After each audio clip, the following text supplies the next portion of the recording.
नमस्कार दोस्तों, income tax के केसेस की सीरीज में आज जो मैटर हम डिस्कस करेंगे वो इस चीज को लेकर के है कि यदि स्टैट्यूट के अंदर कोई ऐसे प्रोसीजर्स दिए हुए हैं जिसके तहत असेसी को कोई एक राइट दिया गया है, लेकिन असेसिंग अथॉरिटी असेसी को उसके राइट से महरूम करके असेसमेंट ऑर्डर पास करती है, जिसकी वजह से असेसी के ऊपर टैक्स की लायबिलिटी क्रिएट हो जाती है और असेसी उस मैटर को लेकर के अपील्स में होता है और असेसी का नंबर अपील की सुनवाई के लिए नहीं आता। और एट द सेम टाइम यदि असेसिंग अथॉरिटी डिमांड के लिए प्रेशर करती है तो ऐसी परिस्थिति के अंदर जहां पर असेसी की अपील की भी सुनवाई नहीं हो पा रही और असेसमेंट प्रोसीजर्स के अंदर जो असेसी का राइट था उसको भी एक्सरसाइज करने का मौका असेसी को नहीं दिया गया, तो क्या ऐसी परिस्थिति में असेसी के पास ये अधिकार है कि असेसी एक कंप्लीट स्टे ऑफ डिमांड के लिए हाई कोर्ट में रिट पिटीशन दायर कर सकता है और क्या ऐसी परिस्थिति में उसकी रिट पिटीशन एडमिट की जानी चाहिए? यही issue honourable Madras high court के सामने एक case N अमूधा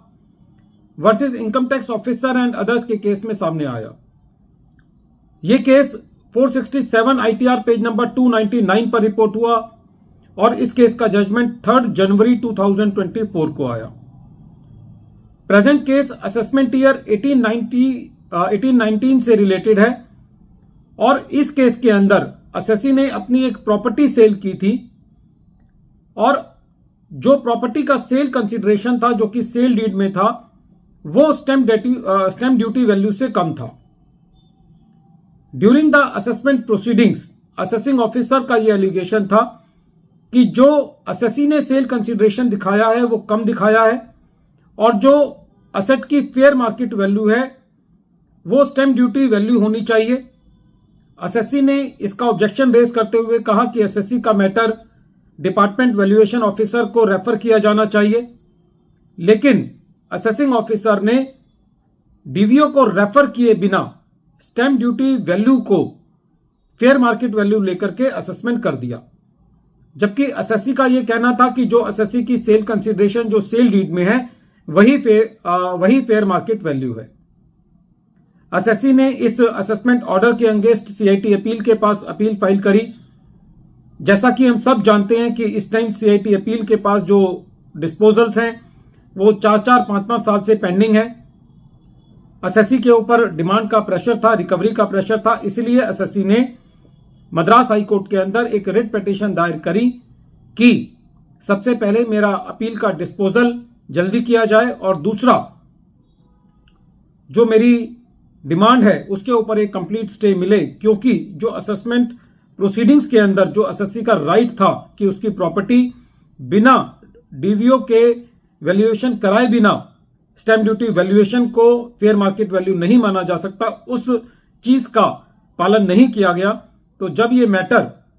Madras high court ने सुना तो मद्रास हाई कोर्ट का यह कहना था कि प्रेजेंट केस के अंदर असेसी को प्रेजुडाइज पर रखा गया है, क्योंकि असेसिंग ऑफिसर के पास कुछ भी ऐसा मटेरियल नहीं था जो इस बात को सपोर्ट कर पाए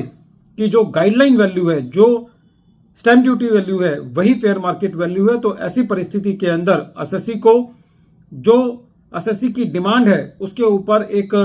इंटरिम कंप्लीट स्टे मिलना चाहिए और ये स्टे तब तक होना चाहिए जब तक स्टैट्यूटरी अपील असेसी की डिसाइड नहीं की जाती।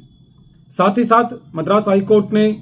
रेवेन्यू को यह भी दिशा निर्देश दिए कि असेसी की जो फर्स्ट अपीलेट